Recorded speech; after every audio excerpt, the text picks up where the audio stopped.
Okay, how long have I been doing YouTube? And today I just learned how to use my mic. Hey friends, it's your good friend Tim Campbell Smith, and today we're talking about what it is like to go back to school in your 30s. I'm secretly an 85-year-old man stuck in a 33-year-old's body, but I decided to go back to school later in life. My first attempt at university was not successful, to put it as politely as possible, and after all this time and 13, 14 years away, I have come back. I'm gonna say, going back to school has been chaos, it's been mayhem, and it's been an amazing decision so far. I decided to go back to get an educational credential and to change careers. So we're gonna talk about all of that and a lot more. So today we're gonna talk about why I decided to go back, the considerations I had to make as someone in my 30s, as an adult, and what it has been like so far. Before we go too far, make sure you like and subscribe for all things higher education, business, mental health, life. Okay, so a little background information so you know where I'm coming from when I talk about everything I talk about. I have done 2 online certificates, one in teaching and training adults, one in digital marketing. I've also done a couple online courses through Athabasca University, and I have some videos on that. And now I attend in-person university. I go to Wilfrid Laurier University in Brantford, Ontario. So I kind of have like a lot of different experiences with higher ed and going back later in life and not like straight out of high school. Now, going to Laurier, I'm getting my bachelor's. Please note as well, for my career goals, I will also have to go for a master's. So this is going to be a little bit of a journey. First, let's talk about why I did it. Why does anyone go back to school in their 30s? Why did I go back? First, let me say this. When you get into a career, most people seem to have a sense of like, if you're going to be in that career for like a long time or a short time, and same with jobs. I knew when I went into digital marketing, I knew it wasn't my forever career. I knew day one, and I was so excited to go into digital marketing to start my own business. I knew it was not going to be my forever career. I had no idea what the forever career would be or what my long-term career would be, but I knew it wasn't digital marketing. So I don't want to say like I had been looking since day one at like what the next step is, but I've always just been open to like, okay, whatever inspires me next and whatever really signifies like a shift, to follow that. I started the shift and decided to go back to school because I wanted something at the intersection of fulfilling, and digital marketing isn't as fulfilling anymore as it used to be. Also, a big reason why I'm transitioning out of digital marketing is ethics and abuse. I have some ethical concerns about how social media works in the world and how digital marketing works in the world. I'm frankly sick of playing in the same sandbox as many other people who call themselves digital marketers, because there's a lot of people who call themselves that, and I have some doubts about that. So it needed to be fulfilling. I wanted it at the intersection of being fulfilling, of making money, but also adaptability, something that a degree or an educational credential that could change with me and could grant me a lot of opportunities. So all of that kind of led me towards social work. There's a huge demand for men in social work, so I know I'll be able to get jobs because there's such a demand, and especially if you go into private practice, there's a bunch of money to be made. I'll be able to work corporate, so I love the idea of like working in a hospital or working in healthcare settings, but also I could move on to management and I could move around. So like a social work degree could do that. I also thought like a business degree would allow me to do that. A couple other types of degrees in like healthcare could help me do that. So I was looking for those things when thinking about schooling. Also, side note, and I will talk a little bit more about this later on, but I had done some career aptitude tests, and turns out the number one thing I need in a career, most people it's money. I actually need novelty and uniqueness, new things. And that's why school was I knew school would be part of the journey and would probably be the next step of the journey, because I'm so curious and I want to learn and I love learning. I also decided to go back to school in my 30s because I knew the clock is ticking down on when I will be able to go back to school, because the logistics of going back to school in your 30s, which I will talk about, are tricky. And I think they get trickier the deeper your roots get and the more considerations you have to make in life. So it was, I don't want to say it was like a now or never approach, but it was like, okay, it will be harder to go back to school for every year that I wait. So we've got to hop on this sooner rather than later. That's also why I needed a program or a credential or something that I'd be really happy with, because whatever works now, whatever I do now has to work in the future and has to serve me for a long time in the future. And then finally, and I think this is kind of important to recognize, but it's not always easy or a popular truth to acknowledge, I have regret and about not finishing my degree, and I will feel personally fulfilled getting a degree. Something I worked through with my therapist in really exploring, do I need to go to school? Why would I go to school? I identify in my self-concept and my self-image as someone who has a degree, who carries that credential, but that air of education and having had to go through everything that you go through for a degree. So this is also fulfilling kind of that part of me. I will say I'm also doing it for sustainability for my partner. Something when you're in your 30s, especially like if you're like me, you're married, you have a family. I also think about my partner who is a little bit older than me, to put it gently. So I think about like his retirement and, you know, not just supporting myself but also supporting him and providing us a lifestyle that we have thoroughly enjoyed.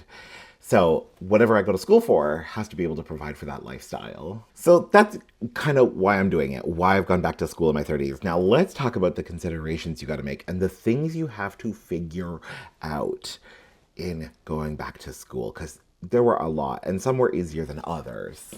Let's start with the most obvious one, money. We had to figure out the financial situation.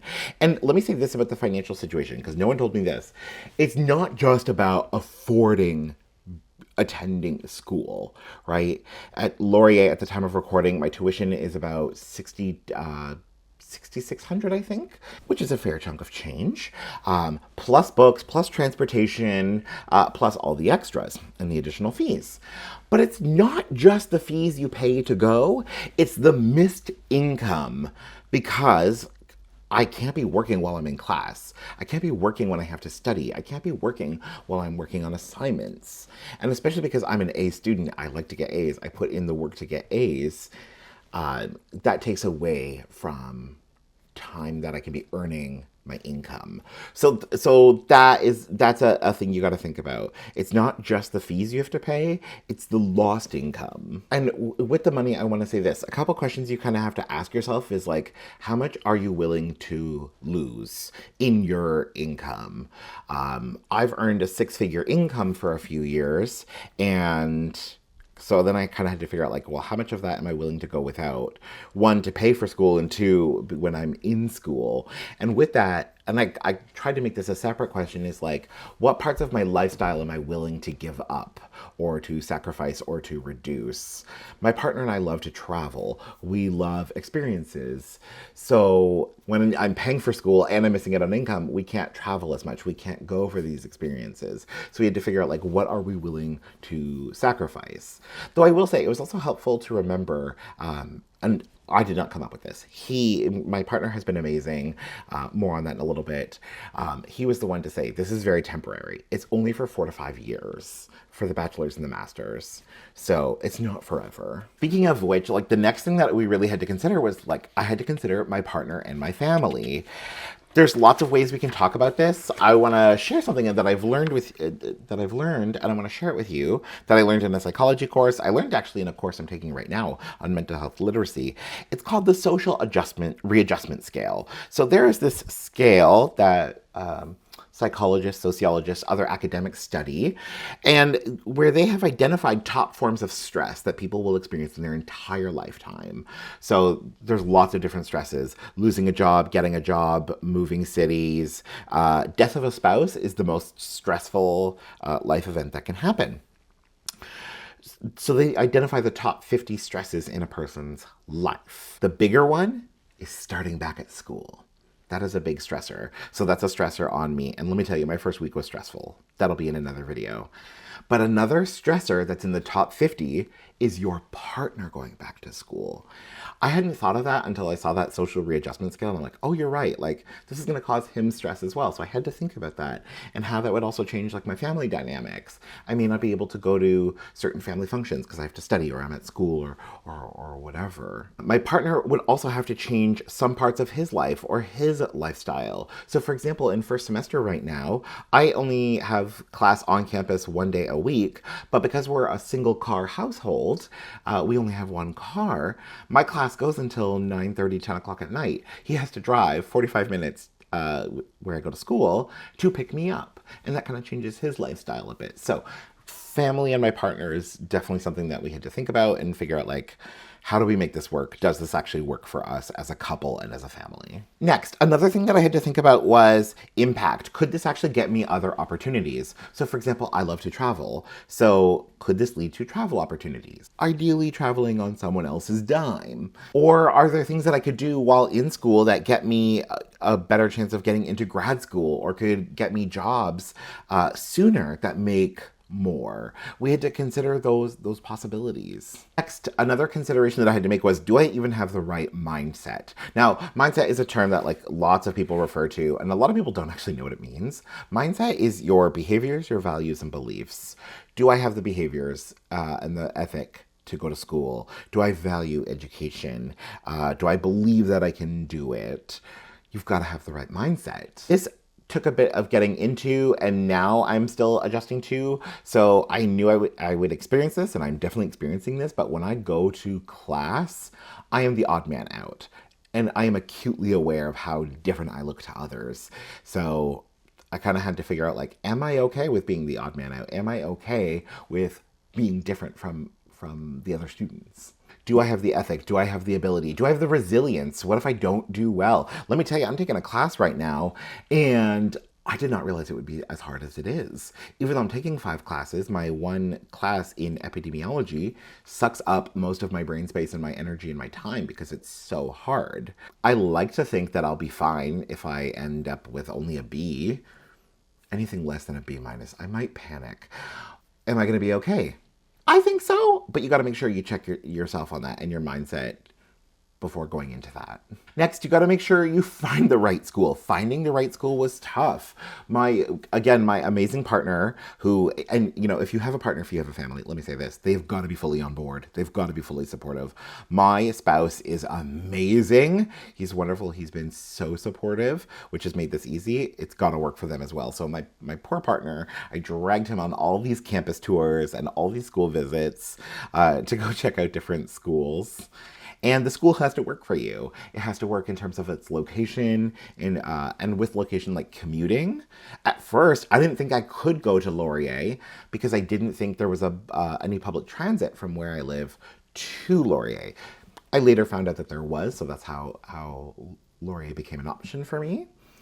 The curriculum has to work and to make sense, especially because once I knew I wanted to go into social work, not all social work curriculum is made the same. Yes, they all have the same core elements, because according to the regulatory body for social workers, you have to have certain classes, but otherwise, like, how they structure it and how they do it is very different school to school. So I had to make sure that I found a program that was right for me. I also had to think about the availability of opportunities. So like scholarships, clubs, the ability to have relationships with faculty, jobs on campus, that kind of thing. So finding the right school was definitely one of the harder parts of all the considerations that I had to make and the things I had to do.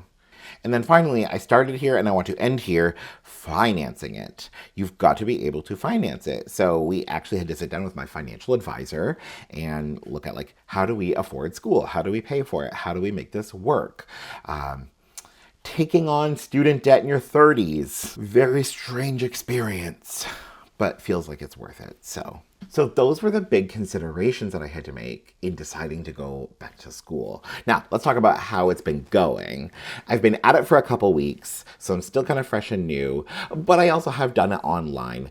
And here's some thoughts and reflections for you about what it's been like going back to school in my 30s. And please note, my schooling has been both online now and in person. So the first thing, and I've kind of talked about this, but like I'm constantly aware of how different I am from other students. Even with online courses, when I was in groups, when I was in study groups, I was often the oldest or one of the oldest people. Now in class, because I came into just like first year, I am definitely older than, I think I can say I'm older than all the other students. At Laurier, though, this changes in second and third year. I did go to a meetup for mature and transfer students. Most people, at least at Laurier Brantford anyways, most mature and transfer students all come into the social work program, so I felt like I was with family, but they were all coming into second and third year. So when I get to second year and when I get to third year, I know then I will not be the oldest. I will not be the only one who's not like 17, 18, 19. With this, I noticed that, like, I have way less in common with my fellow students, but I also can provide history, and I have kind of a sense of knowledge and wisdom that most others and the younger students don't have, and that's been kind of cool. At first I was very afraid of it, now I've embraced it, and it's been pretty awesome. Something else that's really been a part of my experience is learning how to learn again. An advantage that the younger folks have when they go straight from high school to university is like they've just been concentrated like learning for 12, 13 years, so they don't have to relearn how to learn. I've had to learn how to learn. For example, I've had to figure out like how to take notes. Do I do it on my computer? Do I do it in a notebook? Do I use my iPad? What is the relationship between the three? And then when you're in lecture, what do you write down? When you're reading the textbook, what do you write down? Again, with experience, I've also come to learn, and this has apparently been groundbreaking when I've shared it with other students, I tailor my learning to whatever the learning outcomes are for each module, each unit, each course. So whenever I read the textbook, whenever I'm in lecture, I'm thinking about like, and sometimes I have it in front of me, what are the learning outcomes for this lesson? And I tailor it to that, because usually it's the learning outcomes that inform the test. And knowing to do that comes with age and wisdom. So that's been nice. I've also come to learn and embraced that in almost every, dare I say, every single course I take, in every class I take, I always expect my first assignment grade to be the lowest. And especially this year, I'm giving myself so much grace this year in my first year of full-time university for the first assignment in every single class to do poorly, because you're learning what the prof wants, how they mark, their relationship to the rubric, how stringent they are, the level of creativity and the level of effort required. So just giving myself permission for, in every single class, my first assignment to not be great has been very freeing and a part of like learning how to learn again. I want to say this, in my experience, I've definitely seen where I have advantages, and I have some really cool advantages coming back as an older, mature student. First, and a double-edged sword, which we'll talk about, I am way better at problem solving. I'm way better at problem solving than when I was 19, than the kids. I'm way better at problem solving now. I'm also not as good at memorization. Memory, it's harder to stick, and I did learn this in one of my psychology classes. Memory becomes harder when you get older because you're reprogramming neural pathways. That takes more energy than, and literal energy, calories, than forming new neural pathways, which until about the age of 25, 26, your brain is just constantly doing. But after 25, 26, your brain isn't creating new neural pathways, and so you have to reprogram them. That's harder. So memorization is harder. But what this has afforded me for tests and exams, I have problem solved my way to A's.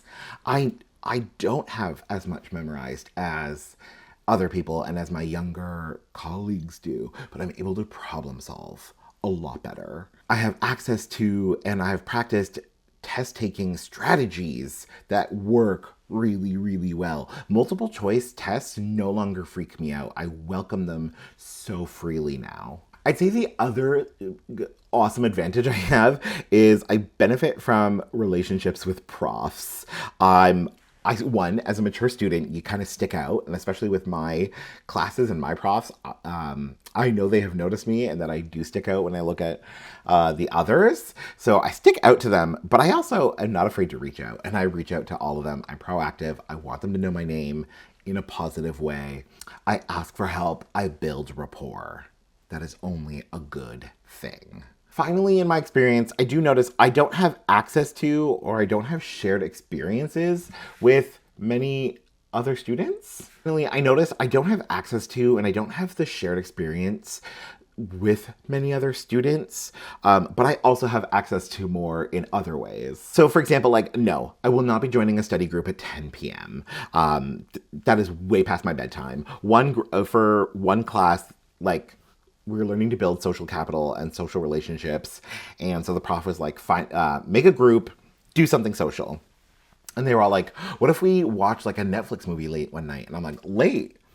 I'm in bed by 9:30. No. Next, I also noticed like I don't go to a lot of events that other students go to, but that's because I'm self-aware enough to know like I don't want to do that and that's not for me. There was a day of t-shirt painting and a couple of friends I had made had asked, and they were, younger, fresh out of high school, and they said, "Oh, are you going to the t-shirt painting?" I'm like, "No, that's not for me. I don't want a t-shirt and I want to paint no, that's not for me." And I'm mature enough to now go like, no, I'm not going to go do things that I don't want to do. Versus like when I was 18 or 19, I would do things I didn't want to do because I just so fiercely wanted to belong. But then I can still do things like travel. I can still do road trips. I enjoy going to wineries and eating delicious food and exploring new places. A lot of that's because of having a car and access to a car, which a lot of students don't have.